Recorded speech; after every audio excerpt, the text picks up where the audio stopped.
We're in a series that I've called Things Jesus Said. And I'm going to talk about where Jesus told us to love him.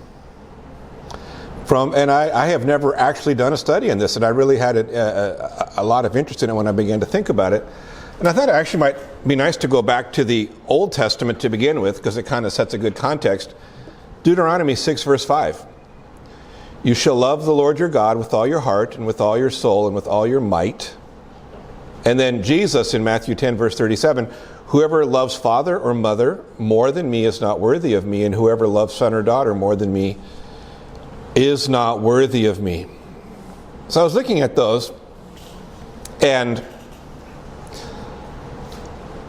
I remember back in Bible school when we had too much time on our hands, we would sit around and just debate different questions, and one of the things that one of the students brought up, and I still remember this conversation, he asked, how is it that in the Bible God can command people to love him? Because that's essentially what Deuteronomy 6:5 says, and Jesus has multiple statements.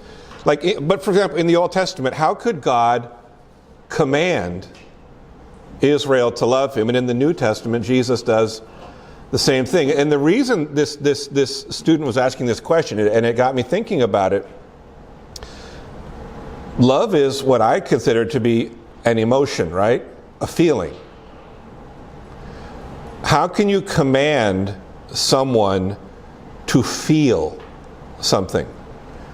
And I do love God, but I still think that's a question worth asking, because I know people who are trying to serve God, but they struggle with this emotion. They don't feel a deep love for God. They're in church, they're serving God, they're reading their Bible, praying, but they don't feel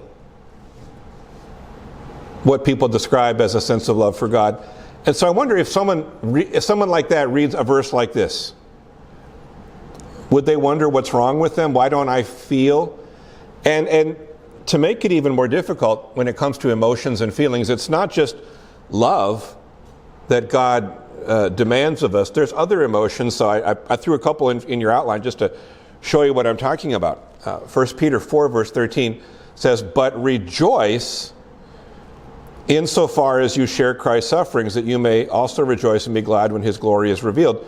And I looked up that word rejoice in the Greek, the language of the New Testament, and it literally meant to express joy and happiness. So it's an emotional response that we're supposed to have here. Matthew 18, verse 35. A different emotion, but anyway. So also my heavenly Father will do to you if you do not forgive your brother from your heart. So I can say if someone hurts me, well, I forgive you. But Jesus puts a whole new level, because from the heart is talking about your feelings, right? It's talking about your emotions. So that brings me back to the question I asked just a moment ago.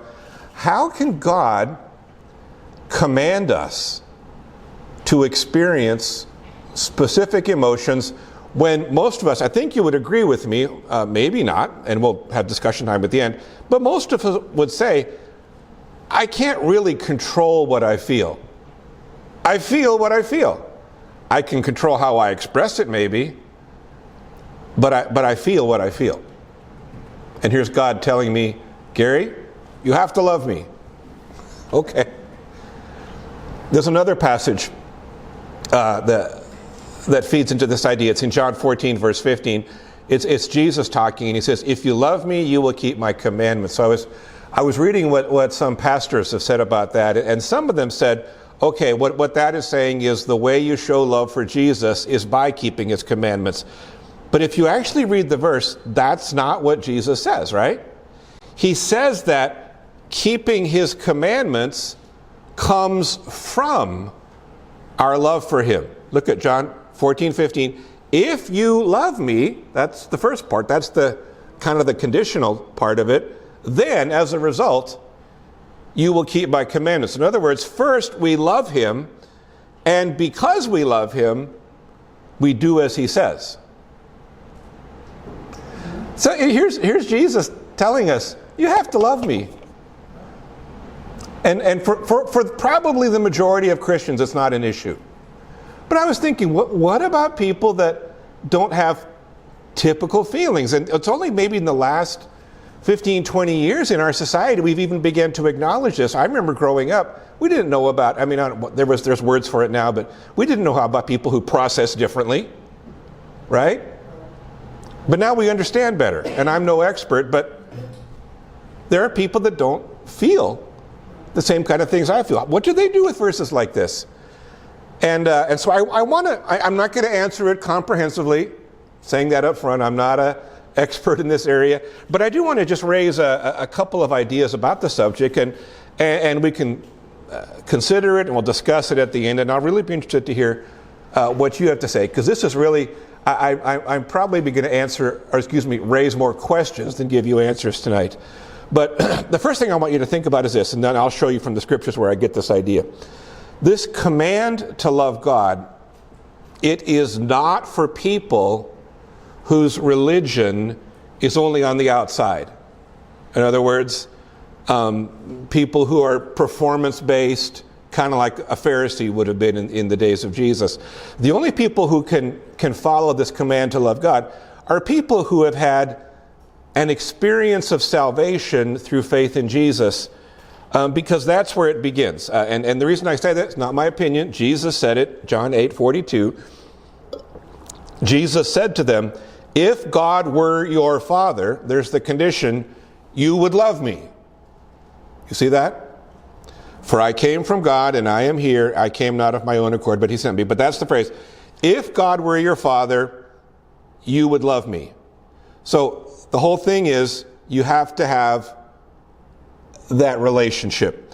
Now, if you read the verse in context, and I didn't, but let me just tell you what it's coming from. In John 8, verse 42, Jesus is talking to a group of Jewish religious leaders. And what do we know about them? Their relationship with God, the majority of them, was external. It was about rules. It was about how you were perceived by others. It was about influence. And these were, for the most part, men who were not interested in actually knowing God, because if they actually knew God, then they would have to change who they were on the inside. And they were all about the externals. And so that's kind of why I say the only people that can truly love Jesus in this way are people who, first of all, have had an experience of salvation through faith in him. That's where it begins. And so if someone hasn't had that, then I would say they can't really fully experience this feeling. But, and don't get me wrong here, but I want to say something. I don't know that that's enough, because I've already touched on this. There are some people who would say even a genuine salvation experience might not be enough to produce emotions, because again, we know people, all of us, I think, who serve God, but they're not particularly emotional. They're genuinely committed to following Jesus, but emotions are simply not a big part of their personality. So I'm going to suggest something to you, and you can agree or disagree, or we'll talk about it later. But here, I'm just going to put something out there for your consideration. I want to suggest to you that the kinds of feelings that the Bible's talking about here, specifically loving God, loving Jesus, those feelings are not purely based on emotion. We use the word love as an emotion. But I'm going to suggest something to you, which is that this love for God, this love for Jesus that the Bible's talking about, rather than being purely an emotion like something I feel, I think you could almost describe it more accurately as the sense, and I'm not sure this word is strong enough, but I'll just kind of get the conversation started, a deep appreciation of what God has done for us. And I want to explain that. Again, I don't think appreciation is strong enough.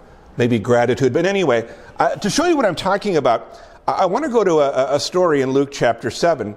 And it's a story where Jesus is invited into the home of a Pharisee for a meal. And you all know the story because we've heard it.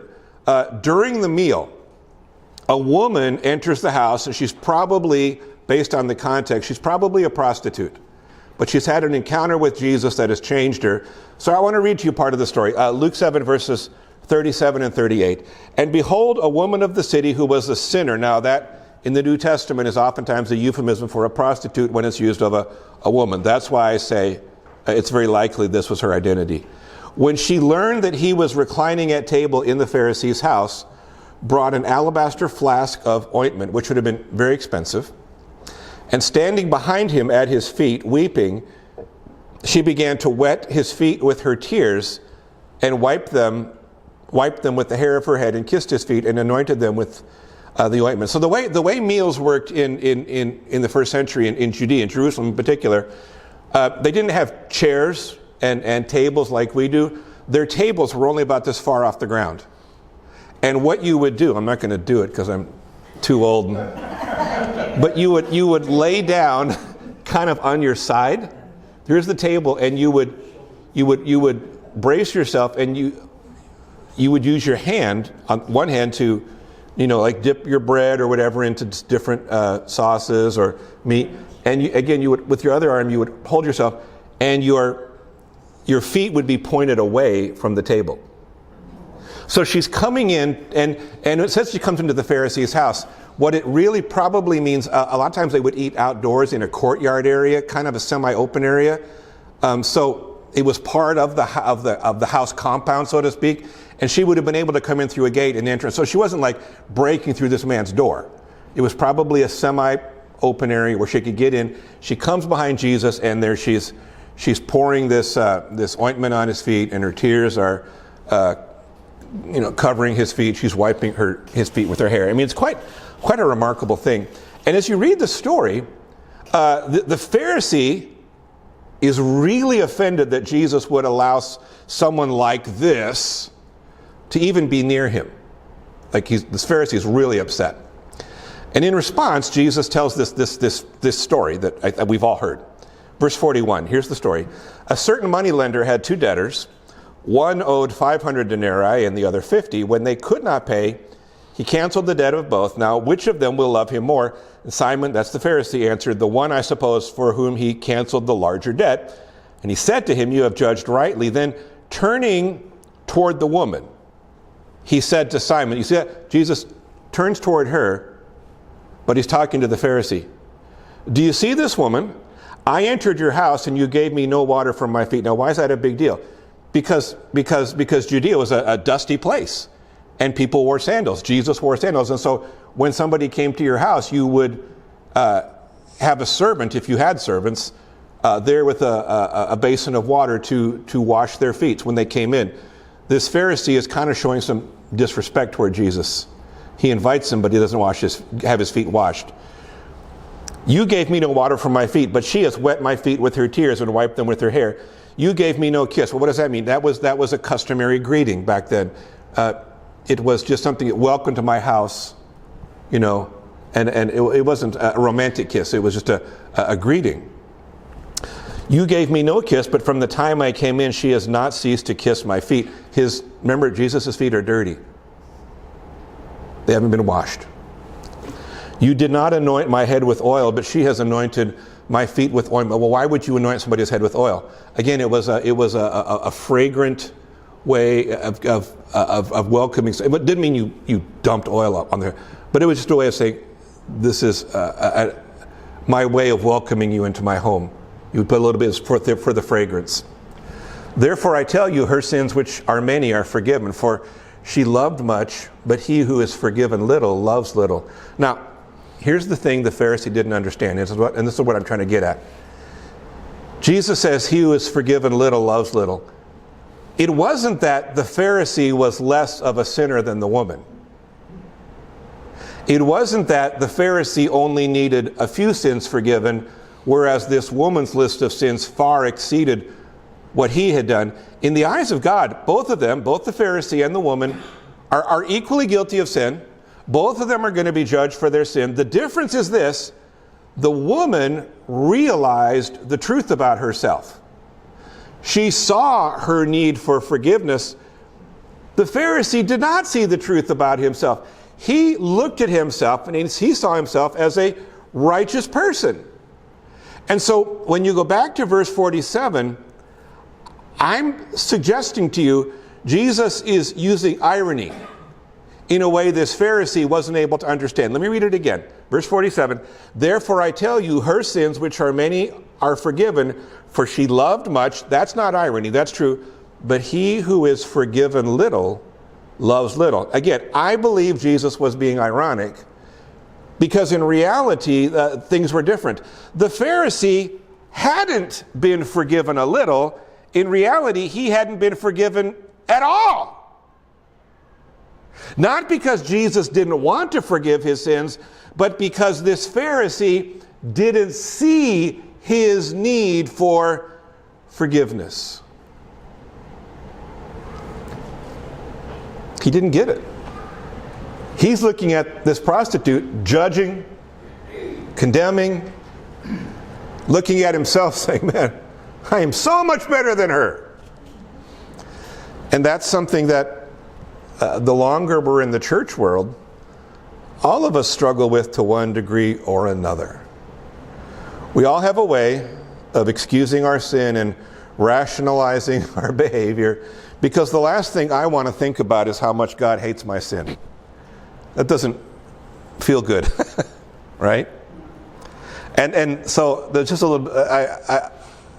I've been on a confession mode lately, my Sunday sermon and now tonight, but it's all right. This wasn't something that I began to understand about myself until I was in my 30s, because for most of my life, I actually believed I was a good person, because I wasn't out there in the world doing terrible things. So in my eyes, I was okay, especially compared with those people, right? And so God sent me to Africa. You all know the story. Put me in a tough place to break my foolish spiritual pride, because I had built this nice facade around myself, the part of me that everybody was allowed to see. Oh, Pastor Gary, missionary Gary, what a man of God. Ha ha. And it was through those experiences in Africa that I began to understand who I really was underneath that respectable veneer. And the more I saw who I actually was, the more I began to realize how undeserving I was of God's mercy and grace. And that in my life, so I'm in my 30s, early 30s, that's when I actually began to, and I'm using this word on purpose, love the Lord in a meaningful way. Because that's when I began to appreciate fully what He had done for me in forgiving me. So, when I haven't talked to a lot of people like this, but once in a while I've talked to people, Christians, who are struggling with, how come I go to worship service and all these people are around me praising God and just rejoicing, and I don't feel it? Or they talk about, they watch people weeping before the Lord and that emotion. They say, I just don't feel it. What's wrong with me? How come I don't feel these emotions that other people seem to feel? Again, it's only happened just a couple of times. But the one thing I've learned to try to tell them, and I'm not a counselor by any means, but I try to tell them it's not about love as an emotion, but instead it's about God giving you an appreciation or a sense of gratitude for His grace. And the way that happens is simply that you keep seeking Him and you keep asking that of Him. Praying. And the reason I've told just a handful of people that is because that's been my experience. It took quite a while, but God eventually brought me to the place where I finally realized how sinful I really was. And when I saw how much He had forgiven me and how much it had cost Him, I began to love Him in a much deeper way. And for me, it can be very emotional. But I want to think it goes deeper than just feelings and emotions. There's a gratitude I have when I stop and think about it for what the Lord has done for me. And to me, that's the real deeper meaning of the love that we're commanded to have. So that's what I'm trying to suggest tonight. When we're commanded to love Jesus, emotions can be all over the board. We're all cut from different cloth. Some of us are very emotional, some of us not really. But that's not the main issue. The main issue is that deep appreciation and gratitude that only the Holy Spirit can give you for all that Jesus has done for you. And I'm just happy to say in my own life that thankfully this process of learning to appreciate God is still ongoing, because whether I like it or not, God is still showing me how sinful I am. And He's still showing me how much I need Him. But that just makes me love Him more, because I see how wonderful His grace is.